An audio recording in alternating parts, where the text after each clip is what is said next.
What I hate about horror games right now is that they all follow the same formula. You're a human in a group of 4 against some kind of monster. There are so many successful games that do this. But what if I ignore the formula? What if I make a game where you play as the monster against 4 humans? Do I have any chance of making a good game, or should I just stick to the formula that works? Well, let's find out. I want it to take place in the woods, so I added grass, a night sky, and trees, which was surprisingly hard. But I ended up making this starting area. My idea is that a group of campers are living in a cabin out here, and you're a monster who feeds on human blood. If you don't kill all 4 before the sun comes up, you die.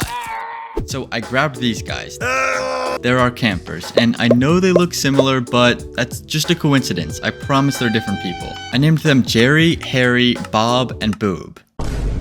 They live out here in the middle of nowhere, and this beautiful cabin is what they call home. So already, we have the main area of the game set up, but the campers here don't do much. They stare ahead and walk in place, and that's it. We need to make their AI smarter, like right now. Let's start with Jerry. We are making a horror game here, so he's gonna need a flashlight. I put this one on his shoulder, and it looked bad. So I also added this cone, which made it look a lot better. It's called a high definition volumetric light beam. And on one hand, the flashlight looks cool, but the camper here is still pretty brain dead. He doesn't do anything.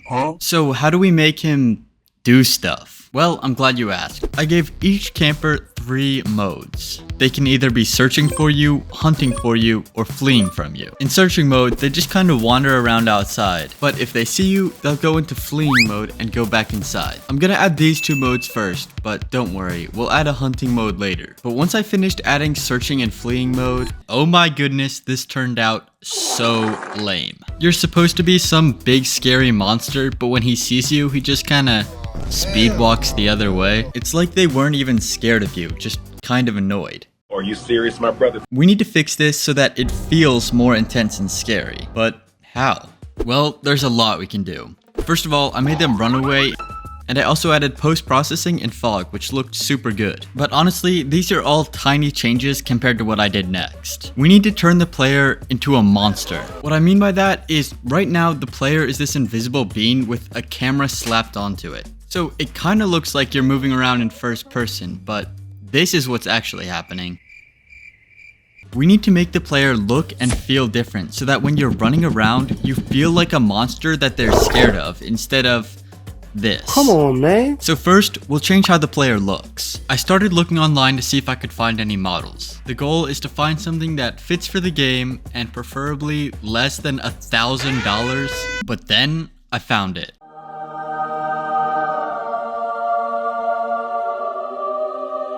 It reminded me of those things from A Quiet Place, and since my game takes place in the woods, I knew I had to have it. I replaced the player and added some new animations.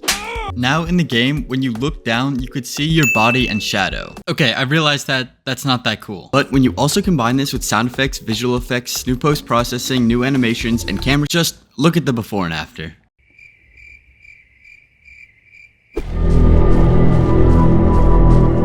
This helped so much, and now you felt like a monster when you played. Now it looks like the player's all set up and ready to go, but it's not. It is possible that I may have theoretically forgotten a major detail. Look at what happens when you try to kill one of the campers. Yeah, they just disappear. I don't know where they go, but this isn't gonna work for the game. Instead, I want them to ragdoll. You know, ragdolling, the thing that every game adds and it always has bugs. Yeah, I'm gonna try to add that to my game. But when I set it up in my game, it didn't just have bugs. It was completely broken. I could believe my eyes. Yeah, not gonna lie, I kinda saw this coming. These things never work. I'll spare you the details, but my favorite bugs were when they floated away, their heads got detached from their bodies, or this one time Jerry spazzed on the ground for like 10 minutes. Classic Jerry. Once I got them to stop doing that, it looked pretty good. Check it out. It looked pretty good. Okay, it looked good except for the fact that their flashlight would stay floating in the air. But it did inspire a pretty good idea. What if, when they die, they drop the flashlight and it starts to flicker? And if you're wondering how them dying could possibly cause their flashlight to flicker, I don't know, but I think it'll look cool. And I was right. I also made it spawn blood when they died, and all this together made it look super creepy whenever you got a kill and set up these really unsettling scenes. Imagine you were one of these campers and you look out the window to see this. Anyway, now the player's working pretty well. Maybe a little too well. Okay, let's be honest. The player is stupid overpowered right now, and you can kill everyone in like 10 seconds. It's time for an emergency nerf. First, I added this blood bar at the bottom since you feed on human blood. Whenever you do something that requires energy like sprinting or attacking, the bar will go down and it goes up super slowly, so you have to be careful with how you use it. But if we just keep nerfing the player like this, it's gonna make the game boring. So instead of making you weaker, I'm gonna make the campers stronger by giving them 2 pieces of equipment. First, they get a trap. And I'm being 100% honest, getting this to animate correctly was one of the hardest parts of this entire project. We tell the left side to go up like this, and the right side to go up like this. So it looks like it's closing, right? So when we play the animation, it should look like this, right? This drove me so insane, and I spent forever trying to fix it. It turns out I was supposed to add bones to the model first. I don't know, dude, but I got it working and put it in the game. I added this hitbox, so when you step inside it, the trap goes off and you can't move for 3 seconds. And honestly, In most other games, when you get caught in some kind of trap, instead of just waiting, you have to do something to escape. So I thought I should add that. I changed it so now when you step on a bear trap, you have to spam E to get out, which was definitely better than just sitting and waiting. But I felt like the bear trap could be even better if we could hide it in some tall grass. Plus, it would definitely make the ground around here look a little bit better. So I started reworking the environment. I added different types of grass, new trees, and even hills in the background so you couldn't wander too far. This made the bear traps harder to see, but really it just made the entire game look so much better. Plus, it felt scarier now too. Maybe I'm just scared of grass. So the bear trap's all set up now, but you probably remember how earlier I said that they were gonna get 2 pieces of equipment. But before I can give them the second one, I need to add lore. I know it doesn't make any sense, but stay with me. I added these notes to the game, and each time you get a kill, you collect 1 new note. And these notes are gonna make their next piece of equipment make sense. Once you piece them all together, here's what you learn. The monster doesn't seem to take damage from things like bullets or bear traps, and drinking human blood gives you power. You kinda already knew that, but the most important note tells you that you take damage from the sun. Eventually, the campers learn this and decide to build a light that can emit powerful rays just like the sun. And these bright lights are seemingly the only way to kill you. So that's what their second piece of equipment is gonna be. A light. Are you serious, my brother? I started with just this cylinder, don't worry, I'll change it later. Then I wrote code to make the light patrol around and look for you. And in the game with the fog, this looked so cool, and I was really happy with how it turned out. The only problem is that our light is still a gray cylinder, so...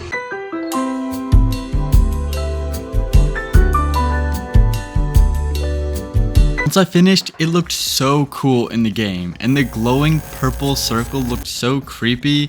It just worked perfectly. So now, if the light finds you, it'll start to drain your blood and follow you around. But if you sprinted, you could outrun it. So just because you got caught didn't mean that the game was over. To make it even more threatening, I made it so that if you step in a bear trap, they can hear that and they'll point the light at you while you're stuck.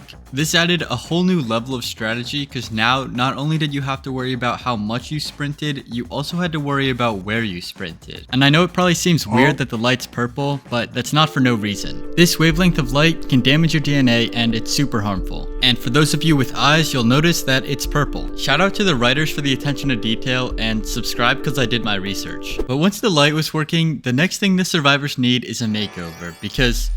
well, you know why. I just changed around some of the colors of their clothes, and I made Bob and Harry black, and I made Boob whiter, but he turned out kind of creepy. I kind of messed up his surgery. But now you could definitely tell them apart, so I thought it would be cool to give them different personalities. But since each person had a note, I decided to base their personality off what their note says. Jerry thinks they shouldn't even go outside, so when he goes into the cabin, he'll spend more time in there than the others. Boob says he's never been so scared in his life, so he won't wander as far, and he's also a lot harder to sneak up on because he's constantly looking out for you and can detect you from farther. No No offense, Boo, but I'm kinda scared of you too now. Harry says he's extremely tired from sleeping during the day and getting up at night to hunt this thing. So he's a little bit slower than the others, and he's easier to sneak up on since he's not paying close attention. Finally, Bob built the light, so he's the most determined to catch you, and he'll set out more bear traps than the others.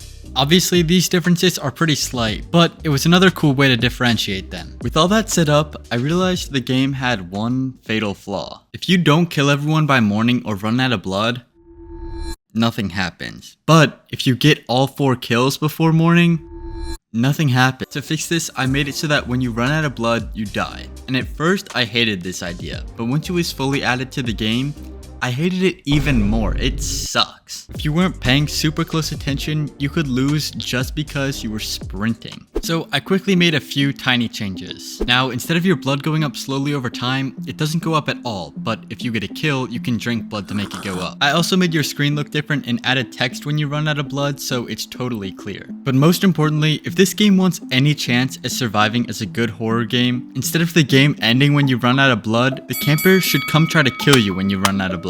I made them this knife, which turned out really good. Then I tried to make an animation for the kill to make it scary and cool, and I struggled with this so much, but I ended up making kind of a cool one by accident. I didn't mean for this to happen, but I just kind of went with it and added sound effects, and it turned out pretty good.